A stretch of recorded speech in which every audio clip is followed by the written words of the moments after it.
yang dikasihi dan mengasihi Tuhan, Dia yang kau cari di sini sudah tidak ada. Dia sudah bangkit. Karena itu, salam dan damai sejahtera dari Sang Hidup dan sumber kehidupan kepada saudara sekalian. Amin.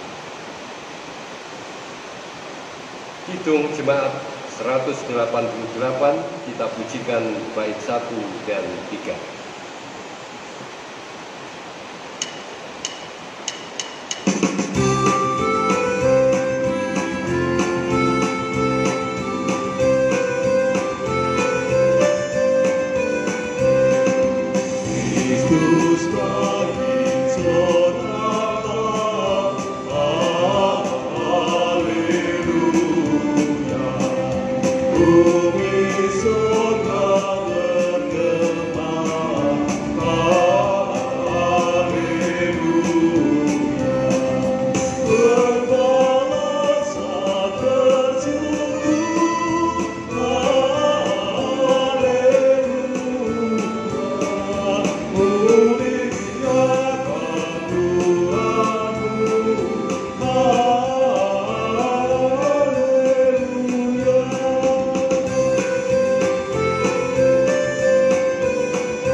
Sekarang, marilah kita melandaskan sukacita perayaan kita di dalam menghayati kebangkitan Yesus Kristus, merayakan Paskah pada pagi hari ini. Dengan merenungkan bagian dari kesaksian Alkitab yang sebelumnya, marilah kita berdoa mohon bimbingan Tuhan. Allah Bapa Surgawi, pada pagi hari ini kami menghampiri Tuhan, kami mengungkapkan diri pribadi kami masing-masing. Ya Allah, sungguh kami menyadari keberadaan kami di hadapan-Mu, sehingga kami pun harus mengakui apa saja yang terjadi atas kami.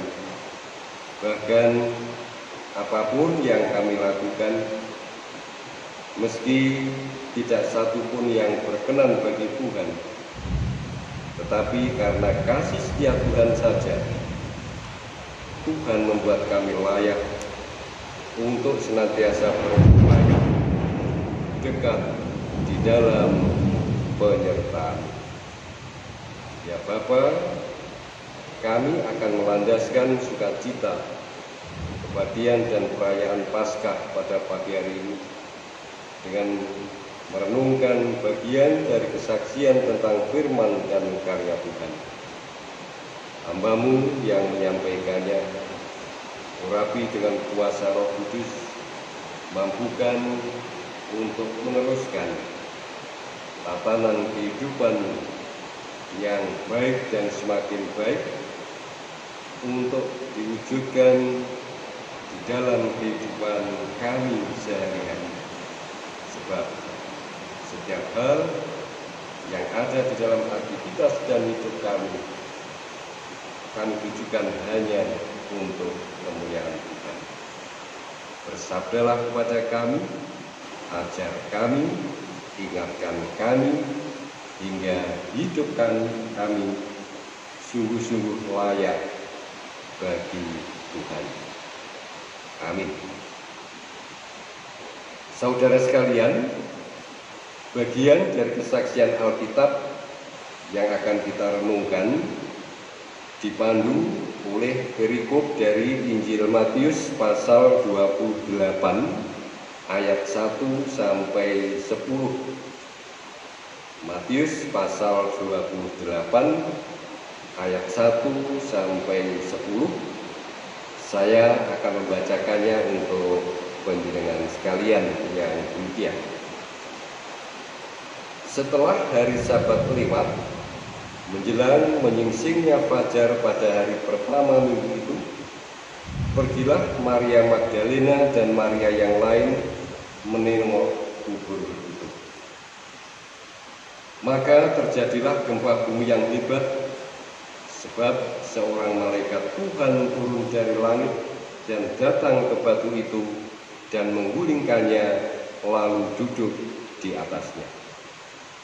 Wajahnya bagaikan kilat dan pakaiannya putih bagaikan salju. Dan penjaga-penjaga itu gentar ketakutan dan menjadi seperti orang-orang mati. Dan penjaga-penjaga itu gentar, akan tetapi malaikat itu berkata kepada perempuan-perempuan itu, "Janganlah kamu takut, sebab aku tahu kamu mencari Yesus yang disalibkan itu. Ia tidak ada di sini, sebab ia telah bangkit, sama seperti yang telah dikatakannya. Mari, lihatlah tempat ia berbaring. Dan segeralah pergi dan katakanlah kepada murid-muridnya bahwa ia telah bangkit dari antara orang mati. Ia mendahului kamu ke Galilea. Di sana kamu akan melihat dia. Sesungguhnya aku telah mengatakannya kepadamu." Mereka segera pergi dari kubur itu dengan takut dan dengan sukacita yang besar, dan berlari cepat-cepat untuk memberitahukannya kepada murid-murid Yesus. Tiba-tiba Yesus berjumpa dengan mereka dan berkata, "Salam bagimu." Mereka mendekatnya dan memeluk kakinya serta menyembahnya. Maka kata Yesus kepada mereka, "Jangan takut. Pergi dan katakanlah kepada saudara-saudaraku supaya mereka pergi ke Galilea, dan di sanalah mereka akan melihat aku." Demikianlah saudara-saudara bagian dari kesaksian Alkitab yang melandasi sukacita dan renungan kita pada kebagian syukur perayaan Paskah pada pagi hari ini. Yang berbahagia ialah setiap umat Tuhan yang mendengarkan bahkan senantiasa menyatakannya di dalam kehidupan sehari-hari. Kita mengamini kesaksian tadi melalui ujian dari Kidung Jemaat 188 bait 4.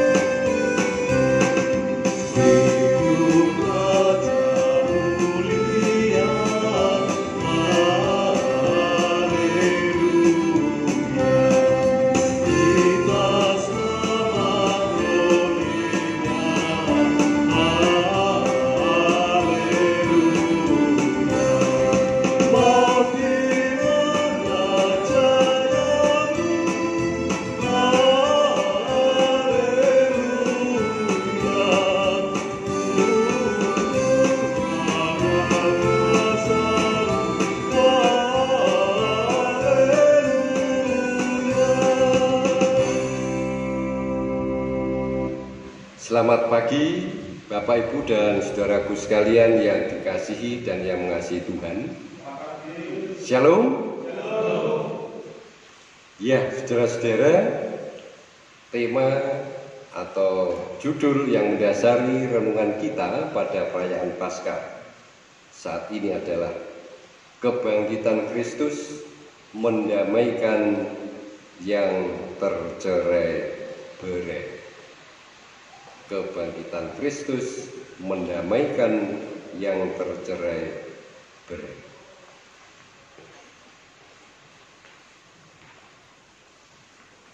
Tutup klambi anyar sing neng jero lemarimu, nanging bojo anyar sing mbok pamerke aku. Tutup wangi mawar kandhane sesawanganku, nanging jebul kowe nglarani wong kaya aku.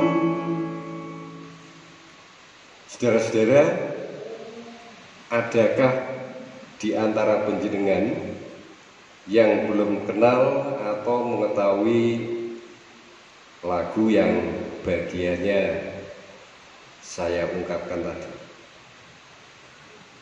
Saya yakin bahwa di antara panjenengan atau mungkin malah panjenengan semua hafal, termasuk sekalian bagaimana cara berjogetnya, bagaimana cara memberikan senggaan atau sisipan beberapa kata atau beberapa kalimat.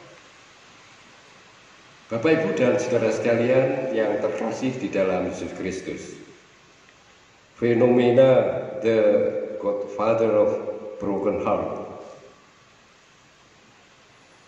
orang Kota Braru Triorejo bilang, mbae wong mupus, dewa pujaan orang yang sedang putus cintrong, dewanya orang yang sedang patah hati. Akhir-akhir ini nampaknya menjadi sebuah fenomena yang cukup menarik. Ya, sebuah gelar yang diberikan oleh media sosial kepada salah seorang penyanyi yang sekaligus sebagai pencipta lagu. Ia adalah spesialis lagu-lagu yang bernuansa sedih, bernuansa melankolis.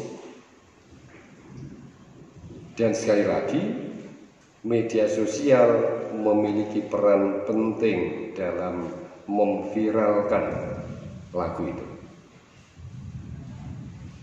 Lebih menarik lagi, saudara-saudara, kalau kita memperhatikan yang terjadi selama ini, bahwa lagu-lagu sedih itu cukup menarik minat banyak orang untuk menikmatinya, meskipun hanya sebatas mau manggut-manggutinya, mandu-mandu. Malah suasana menyambut lagu bernuansa sedih yang umumnya membuat orang yang mendengarnya merasa terenyuh, terbawa oleh arus keprihatinan, dapat menjadi lebih seru. Dan bagaimanakah keseruan itu terjadi? Yakni ketika ditambahi dengan jogetan dan syair-syair senggaan atau sisipan, misalnya cendol dawet atau atau yel-yel spontanitas yang lainnya. Fenomena ini, saudara-saudara, menunjukkan bahwa kesedihan ternyata dapat dinikmati. Kesedihan tidak hanya untuk digerundeli, disesali, digetuni, dikecewai. Artinya bahwa kesedihan tidak harus hanya dapat diekspresikan secara tunggal, misalnya dengan menangis dan mengurung diri di suatu tempat. Begitu terikatnya syair lagu tadi dengan para penggemar yang menyebut diri dengan sahabat ambyar, membuat mereka merasa bahwa emosinya telah terwakili pada syair lagu, atau paling tidak melalui musiknya yang cukup asyik itu tadi. Disinilah lagu-lagu sedih, lagu-lagu bernuansa melankolis, contohnya yang dibuat oleh salah satu penyanyi Didi Kempot, dianggap mewakili perasaan masyarakat. Bahkan lagu-lagu itu menjadi katalis emosi pada para pendengarnya. Sisi emosi dimainkan untuk menarik simpati banyak orang. Semakin sedih, semakin menderita, semakin tersiksa isi lagu itu, semakin menarik minat. Nah, sekarang apa hubungannya sahabat ambyar dengan Paskah? Apa hubungannya Didi Kempot dengan kebangkitan Yesus? Ibu, bapak, dan saudaraku sekalian yang terkasih, kondisi emosi para murid Yesus jelas sedih. Karena sosok yang selama ini dirasa begitu dekat dengan kehidupan mereka tidak ada. Ia telah mati. Namun saudara-saudara, nampaknya kesedihan para murid belum beralasan secara jelas. Karena perasaan kehilangan orang yang dikasihi, ataukah karena hal lain?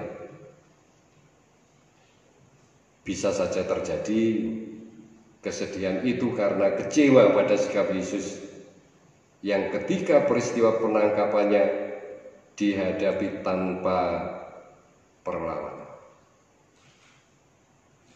tanpa sedikit pun nampak upaya membela diri. Ibarat seorang patriotis yang sedang menonton film superhero, pasti murid-murid kecewa ketika jagoannya mati tanpa perlawanan.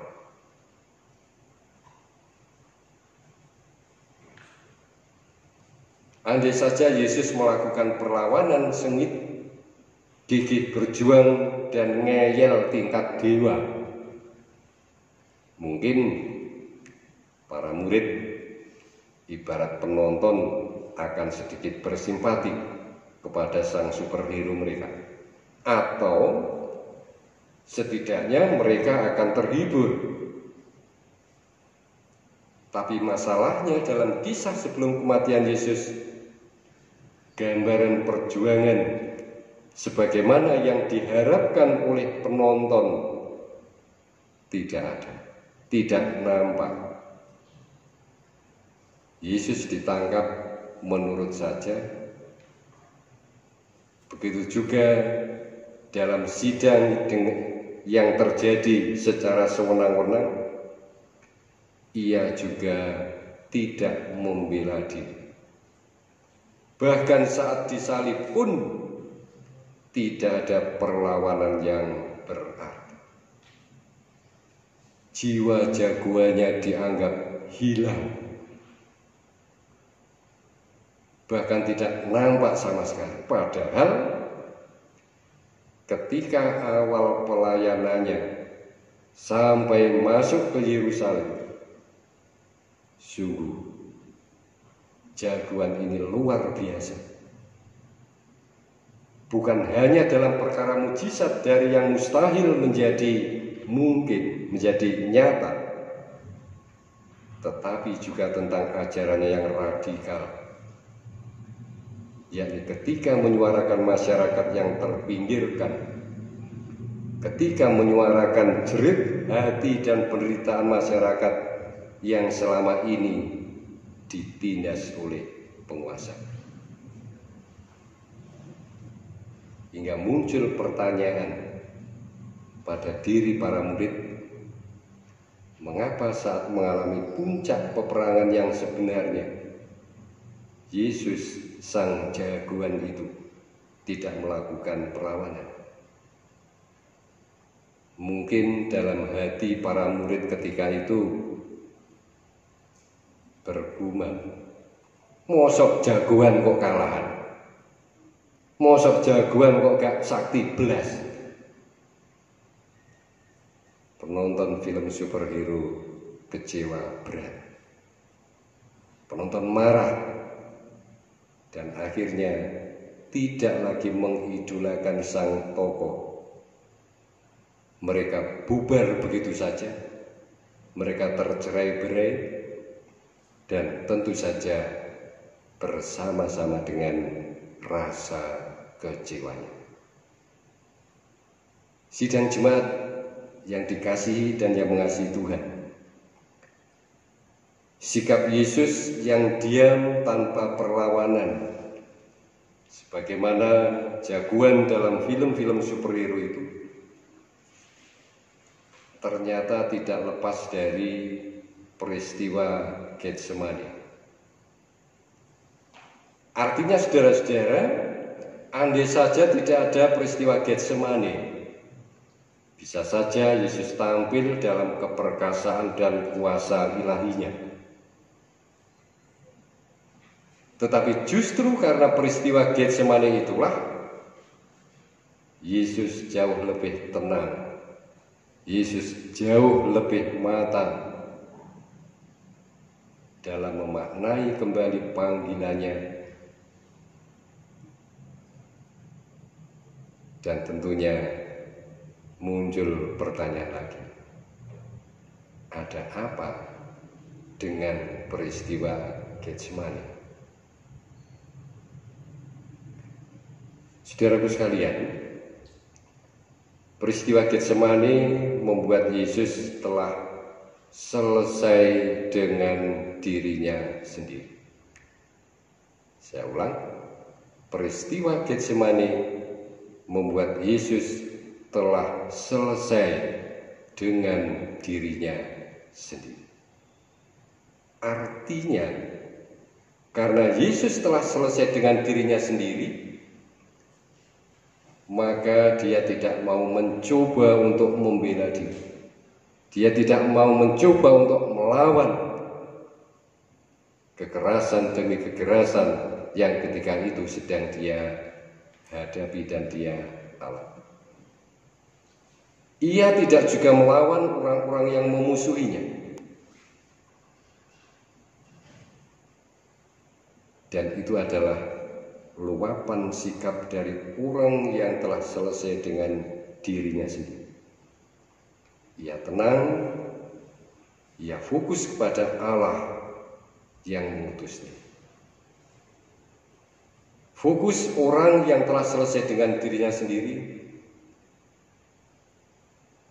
kita melihat dari sikap dan tindakan Yesus tadi, ternyata tidak pada eksistensi, ternyata tidak pada popularitas, tidak juga pada pujian dan sanjungan baginya sendiri, untuk dirinya sendiri, melainkan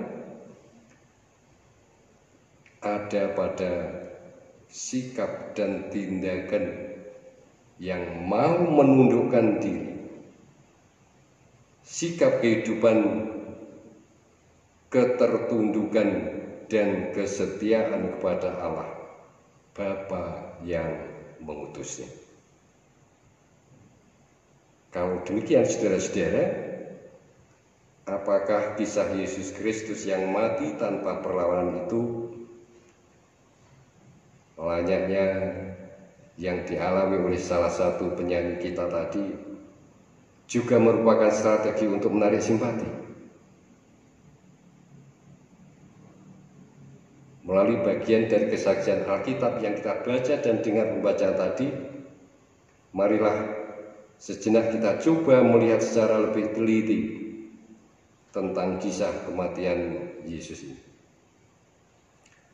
Yang pertama, saudara-saudara, kita mendapati bahwa ada orang-orang yang bersimpati kepada Yesus.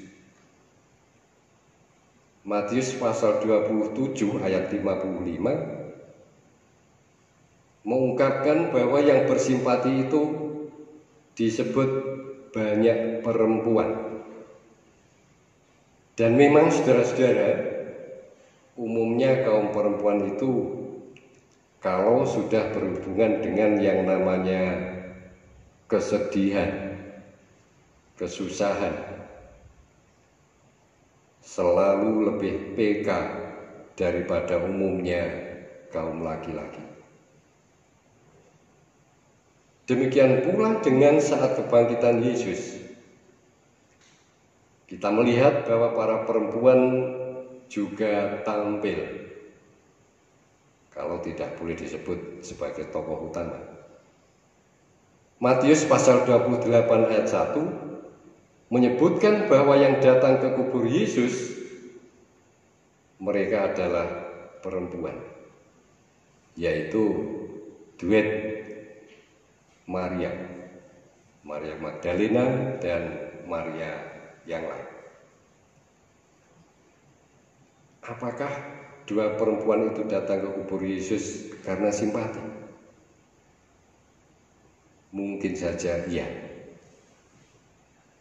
Rasa sedih karena kehilangan orang yang dikasih dapat menggerakkan keinginan mereka di hari pertama minggu itu untuk datang ke kubur Yesus.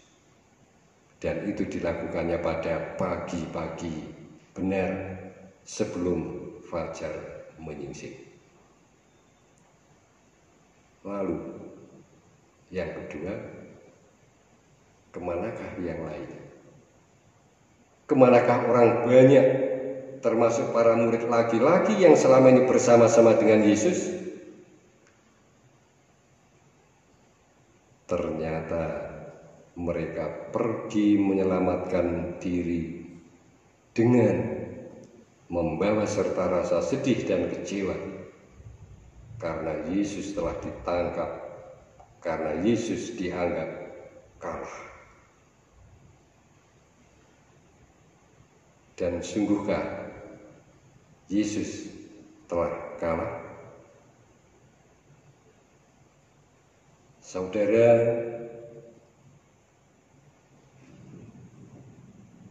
film belum berakhir. Semua belum berakhir. Ternyata Yesus belum, bahkan tidak dan tidak akan pernah kalah. Karena pada hari pertama minggu itu ia bangkit dari kematian. Dan disinilah kita bisa melihat bahwa perjuangan Yesus bukan mengalahkan orang lain, tetapi perjuangan Yesus adalah mengalahkan kematian. Musuh yang selama ini memusuhinya, bahkan membunuhnya, bukanlah musuh yang sebenarnya. Sebab musuh yang sebenarnya adalah kematian. Maka perjuangan yang dilakukan oleh Yesus bukanlah perjuangan melawan fisik, bukan pula dengan debat hebat untuk membela diri, tetapi berjuang untuk melawan sebuah kuasa yang akan meniadakan kehidupan. Karena itulah cukup beralasan mengapa Yesus tidak melakukan perlawanan fisik dan berdebat sengit. Ya, Jika cara yang seperti itu ditempuh oleh Yesus, pasti akan memunculkan kekerasan-kekerasan lain. Dan saat kekerasan-kekerasan itu muncul, maka kematian juga yang akan dituai. Korban berjatuhan, dan jelas itu bukanlah tujuan atau tujuan utama dari perjuangan yang ditempuh oleh Yesus.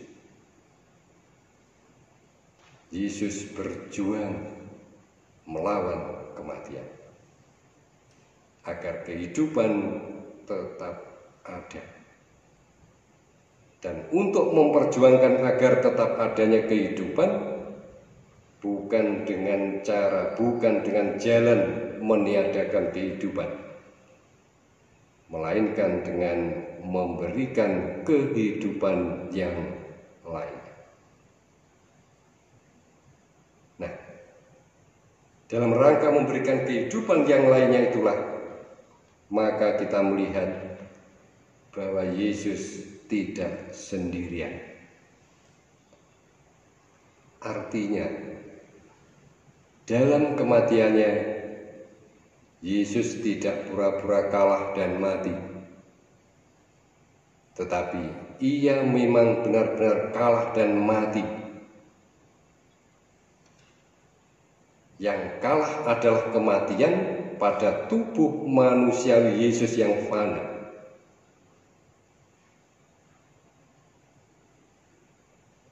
Kebangkitan Yesus menjadi momen di mana Allah menyatu dengan kemanusiaan Yesus. Demikian pun saat bangkit, yang dimenangkan adalah kehidupan. Dan dalam kebangkitan itulah kemanusiaan dan keilahiannya menyatu kembali. Kebangkitannya adalah kemenangan tanpa ada yang dikalahkan.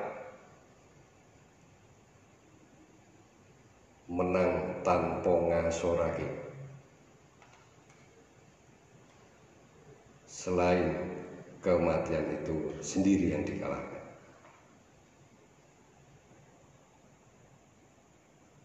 Dan mungkin masih ada pertanyaan lebih lanjut. Apakah Yesus bangkit sendiri? Saudara-saudara, jika kematiannya dijalani sendiri, maka dalam kebangkitannya justru keilahiannya menjadi membuat tubuh fananya dibangkitkan kembali. Dan dalam hal inilah kepada kita ditegaskan bahwa di dalam kebangkitannya justru Allah yang seolah meninggalkannya saat mengalami siksa dan kematian hadir dan membela Sang Putra. Hal ini dapat kita lihat dari tanda-tanda alam yang menyertai ketika Yesus mengalami puncak penderitaan. Ada gempa yang dahsyat, ada malaikat yang hadir di tengah-tengah peristiwa itu, dan ini adalah sebagai bentuk dari kehadiran Allah dalam jasad Yesus yang telah mati, tetapi bangkit lagi. Dari peristiwa kebangkitan Yesus Kristus, dari peristiwa Paskah, kepada kita ditunjukkan adanya makna ganda dari peristiwa yang maha dahsyat. Saat Yesus bangkit, babak baru kehidupan dimulai lagi. Layar kehidupan yang telah turun tertutup ditarik lagi ke atas, karena kini ada kisah kehidupan yang baru. Dan kisah itu adalah undangan Yesus untuk menyatukan para murid yang tercerai-berai. Galilea adalah tempat di mana para murid yang tercerai-berai itu diundang untuk kembali berkumpul. Berkumpul bukan sekedar melakukan reuni para penonton yang sakit hati tadi, tetapi berkumpul sebagai saudara-saudara Yesus dan saudara bagi sesamanya. Inilah makna kedua dari kebangkitan Yesus, yaitu mengadakan pendamaian manusia dengan sesamanya. Undangan pendamaian ini tidak boleh dilepaskan dari sifat Allah, Sang Pendamai. Allah dengan kasih setianya yang kekal membuat semua orang pilihannya kembali disatukan sebagai satu keluarga. Hanya Allah sajalah yang patut disembah.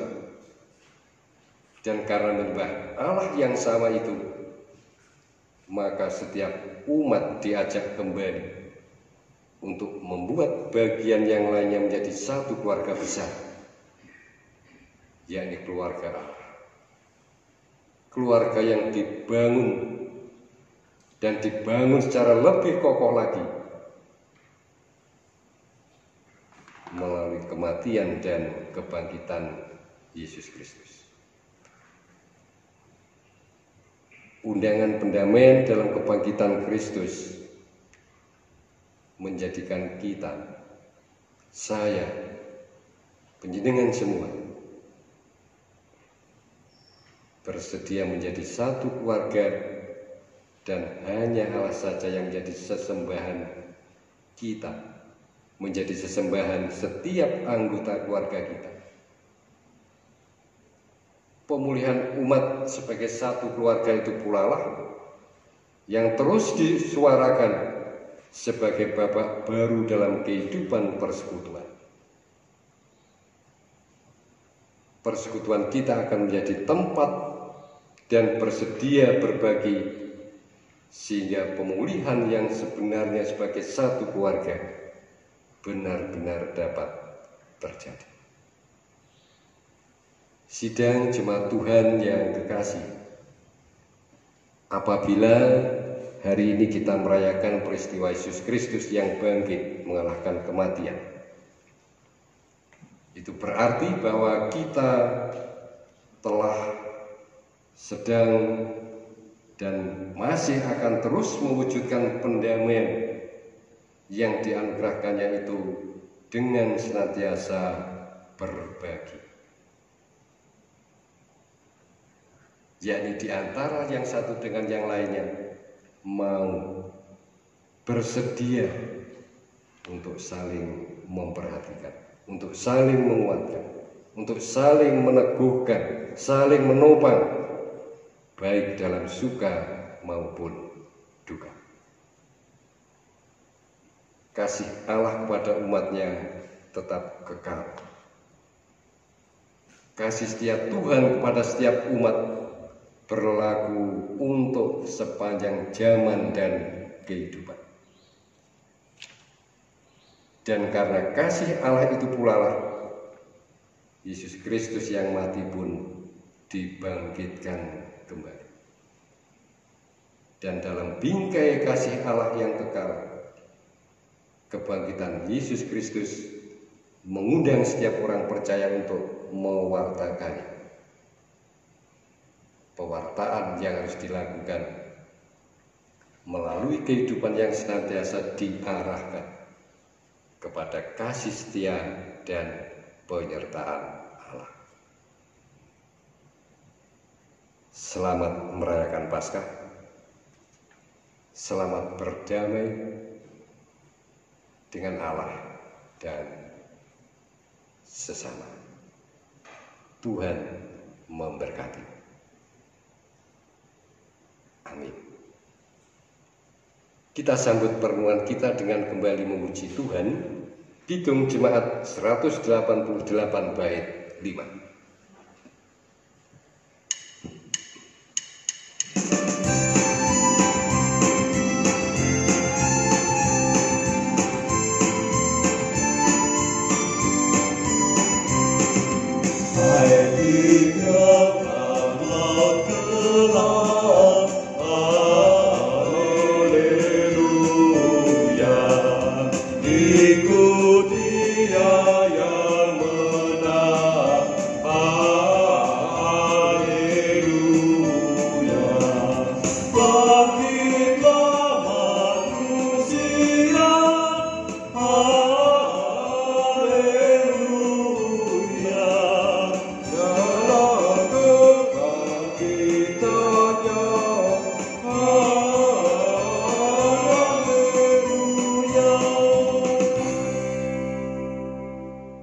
Sekarang, saudara sekalian, saya undang berdiri. Marilah kita kembali membaharui keyakinan kita kepada Tuhan yang telah bangkit, yang menganugerahkan kehidupan baru bahkan kekal bagi saya dan penjenengan sekalian, dengan mengungkapkan pengakuan iman rasuli yang merumusannya demikian. Aku percaya kepada Allah, Bapa yang Maha Kuasa, Khalik langit dan bumi, dan kepada Yesus Kristus, anaknya yang tunggal Tuhan kita, yang dikandung daripada Roh Kudus, lahir dari anak darah Maria, yang menderita di bawah pemerintahan Pontius Pilatus, disalibkan, mati dan dikuburkan, turun ke dalam kerajaan maut. Pada hari yang ketiga, bangkit pula dari antara orang mati, naik ke surga, duduk di sebelah kanan Allah, Bapa yang Maha Kuasa, dan akan datang dari sana untuk menghakimi orang yang hidup dan yang mati. Aku percaya kepada Roh Kudus, gereja yang kudus dan am, persekutuan orang kudus, pengampunan dosa, kebangkitan daging, dan hidup yang kekal. Amin. Disilakan duduk kembali.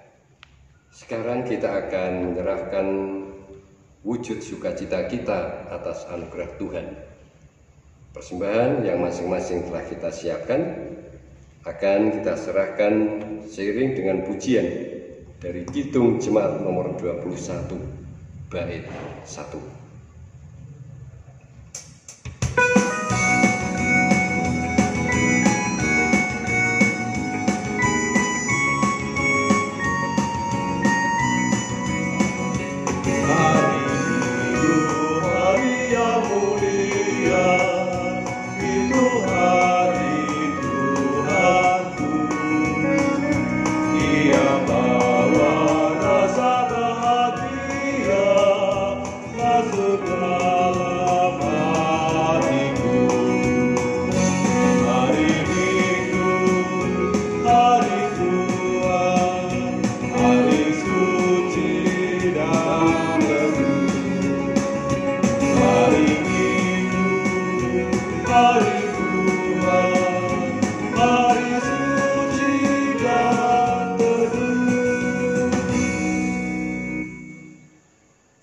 Marilah kita ungkapkan syafaat kita kepada Tuhan.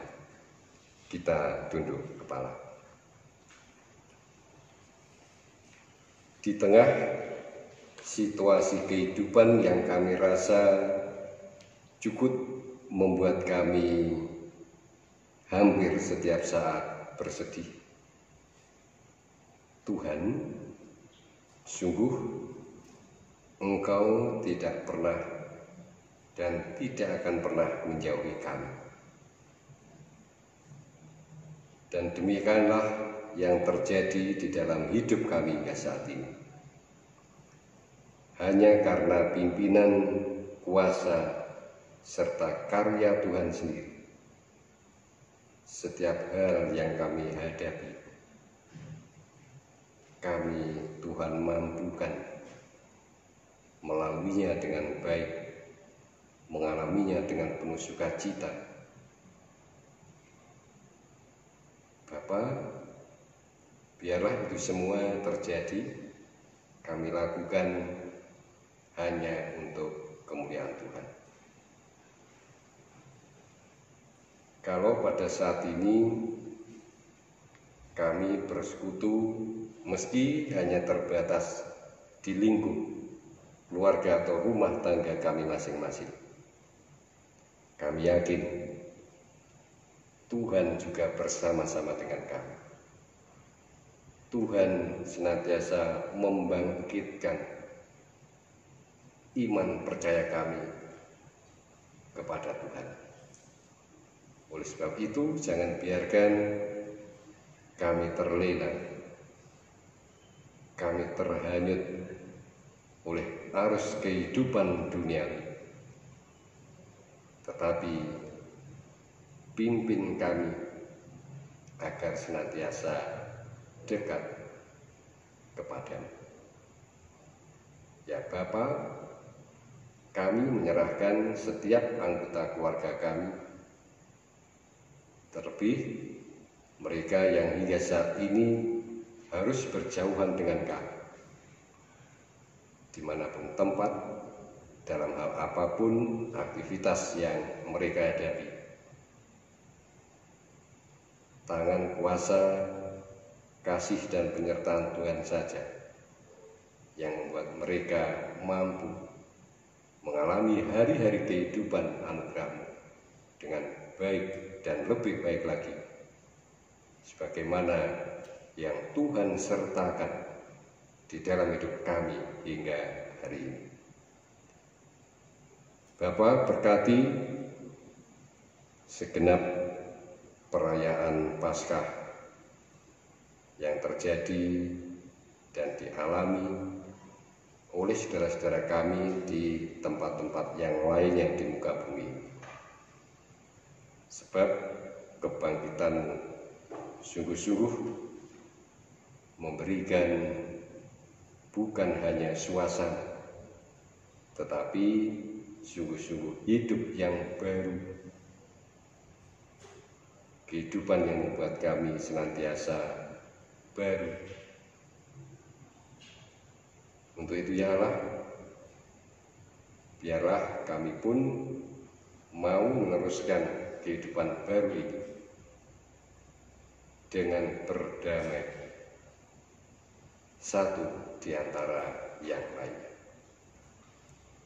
Bapa, segala upaya yang kami alami, kami lakukan secara khusus di dalam menyikapi persebaran wabah dan virus corona yang hingga saat ini masih harus terjadi. Saudara-saudara kami,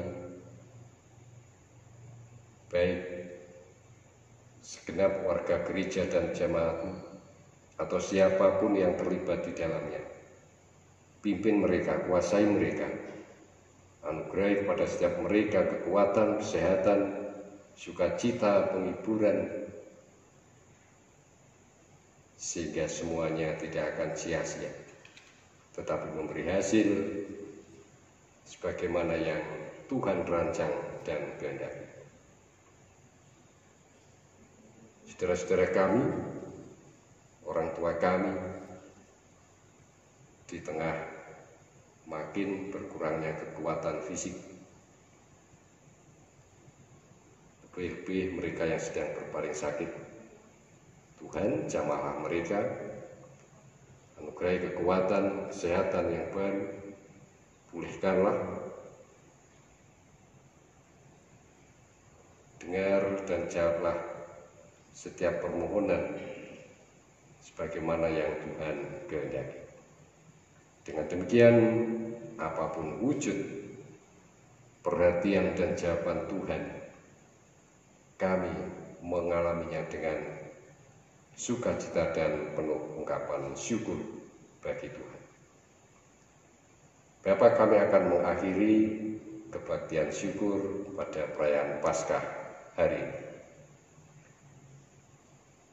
Kami serahkan hidup dan kelanjutan hidup kami hanya di dalam pimpinan serta kuasa Yesus Kristus Sang Bangkit yang senantiasa membaharui hidup dan kelanjutan hidup kami.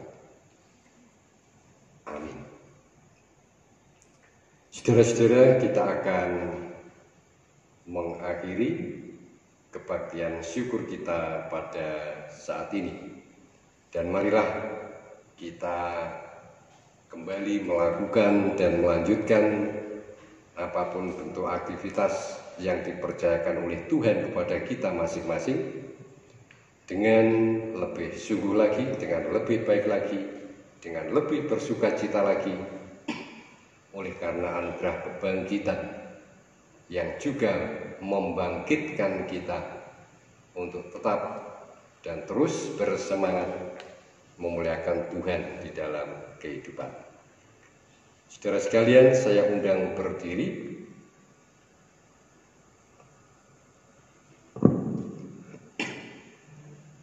Kita memohon dan menerima berkat-Nya.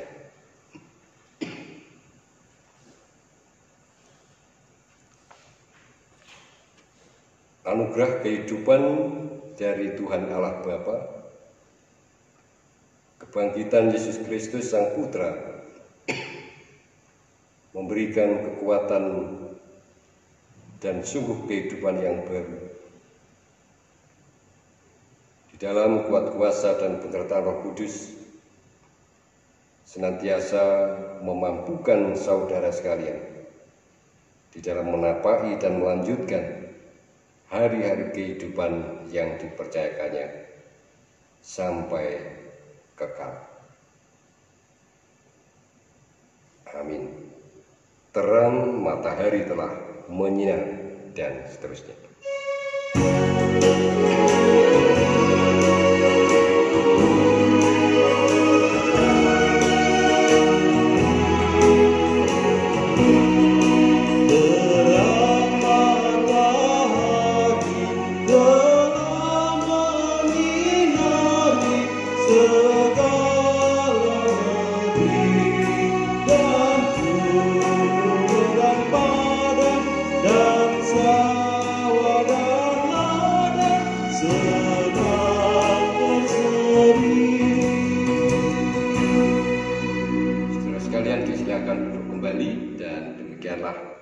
Kebaktian syukur Paskah kita saat ini.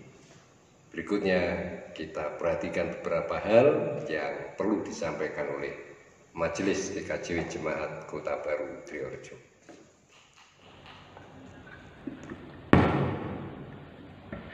Demikian Bapak dan Ibu yang terkasih, pelayanan kebaktian syukur Paskah 12 April 2020 telah selesai, dan kami atas nama Majelis Jemaat dan warga jemaat mengucapkan terima kasih atas pelayanan yang dilakukan oleh Bapak Pendeta Yohanes Puji Sugiarto, dan juga kepada rekan-rekan kru kameramen Bapak Iwan, Pak Bertus, dan Pak Eko, serta song leader Bapak Agung dan organis Mas Sinung, serta narator Bapak Aris Supangkat dan rekan-rekan lain yang mendukung di dalam acara Paskah secara online.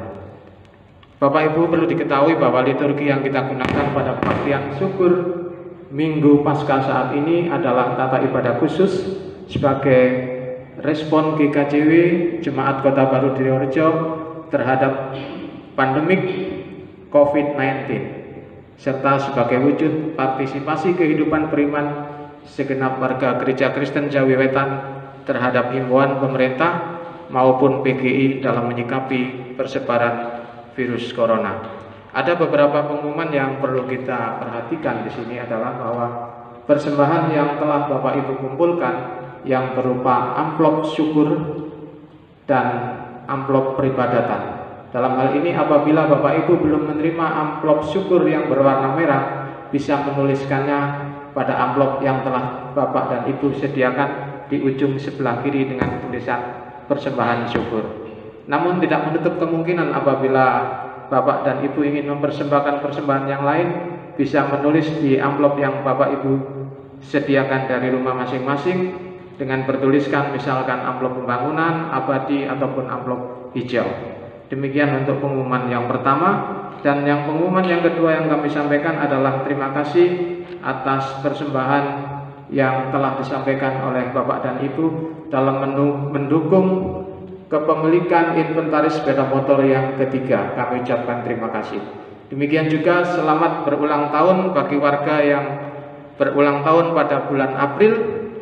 Meskipun kita tidak dapat berjumpa, tetapi tetap satu hati di dalam Tuhan, dan kiranya Tuhan memberkati. Sebagai akhir kata, selamat Paskah dan selamat hari Minggu. Tuhan Yesus memberkati. Terima kasih.